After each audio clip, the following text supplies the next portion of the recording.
Hi சுட்டிஸ், இப்ப நாம் மலைப்பாம்பும் மான் குட்டியும் என்ற கதையை பார்க்க போறோம். அதற்கு முன்னாடி நம்ம சேனலை லைக் அண்ட் சப்ஸ்கிரைப் பண்ணுங்க. மலைப்பாம்பும் மான் குட்டியும். குரட்டி என்ற பெயர் கேட்டால் மஞ்சளாறு காட்டில் சிறுத்தைகளும் புலிகளும் கூட பயப்படும். 20 அடிக்கும் நீளமாக மரங்களின் கிளைகளில் படர்ந்து இருக்கும் தனது அழகிய உடம்பும் கரும்புள்ளிகளும் அதற்கு பெருமையாக இருந்தது.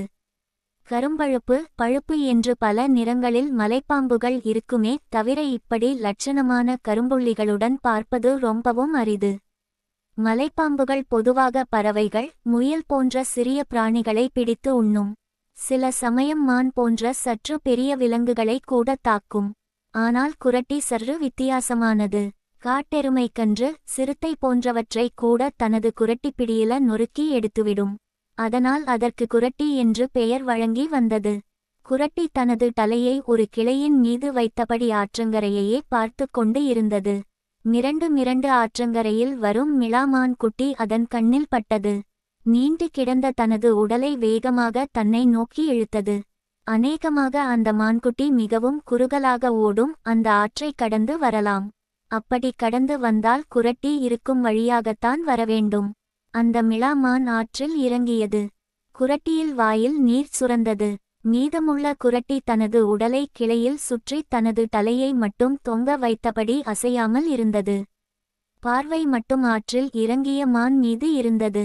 ஆற்றில் மான் நீந்தியது. இதே மரத்திலிருந்துதான் குரட்டி ஒரு நாள் ஒரு சிறுத்தையை மடக்கி பிடித்தது. ரப்பர் போன்ற தனது உடம்பை கயிறு போல் பாவித்து இறுக்கிய வேகத்தில் சிறுத்தையின் எலும்புகள் மடமடவென்று முறிந்தன. மான் கரையேறி விட்டது. குரட்டி அசையாமல் இருந்தது. அந்த மரத்திற்கு அருகாமையில வந்த பாதையில் சுற்றி பார்த்தபடி நடந்து வந்தது அந்த மான். சொல்லி வைத்தது போல் அந்த மரத்தடியில் வந்து நின்றது. குரட்டி மான்குட்டியில் கழுத்தில் மாலையாய் விழுந்தது. அம்மா என்று கதறியது மான்குட்டி. எதிர்பாராத தாக்குதலால் நிலைகுலைந்து போனது. அப்படி இப்படி கூட அசையாமல் நின்றது. குரட்டிக்கு கூட ரொம்ப ஆச்சரியமாக இருந்தது. குரட்டி அதன் முகத்தை பார்த்தது பாவமாக இருந்தது. அதற்குள் குரட்டி ரப்பர் போன்ற நீண்ட தனது உடலால் மானைச் சுற்றிது. மான் தேம்பி அழுதது. அதன் கண்களில் கண்ணீர் வழிந்தது. குரட்டி இப்படி திடீர் தாக்குதல் நடத்தும் போது எந்த ஒரு மிருகமும் இதனிடம் தப்பிக்க போராட்டம் நடத்துமே தவிர இப்படி அழுது ஆர்ப்பாட்டம் செய்யாது. ஆமாம், ஏன் அழுகிறாய் என்றது குரட்டி. மான் தனது அழுகையை நிறுத்திவிட்டு உறுதியான குரலில் சொன்னது. இப்போது சாவு என்பது நிச்சயமாகி விட்டது. சாகும் முன்னர் அம்மாவின் உயிரை காப்பாற்றிய பெருமையாவது என்னைச் சேரும். நீங்கள் மனது வைத்தால் எனக்கு உதவலாம் என்றது. நான் எப்படி உதவ முடியும் என்றது.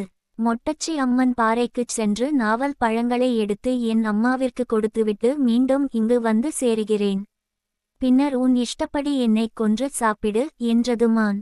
நீ மீண்டும் என்னிடம் திரும்பி வருவாய் என்பதற்கு என்ன உத்திரவாதம்?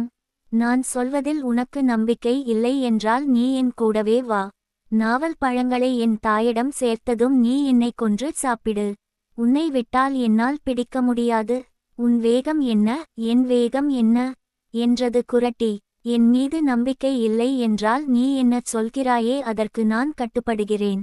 நான் உன் உடலை சுற்றியபடியே இருப்பேன். என்னை சுமந்தபடியே செல்ல வேண்டும் என்று சொன்னது குரட்டி. அது அதற்கு ஒத்து கொண்டது. குரட்டியை சுமந்தபடியே சென்றது மான். மொட்டச்சி அம்மன் பாறைக்குச் சென்றது. நாவல் பழங்களை சேகரித்து கொண்டது. மலைப்பாம்பு தன் உடலைச் சுற்றியிருக்க உற்சாகத்துடன் நடந்தது.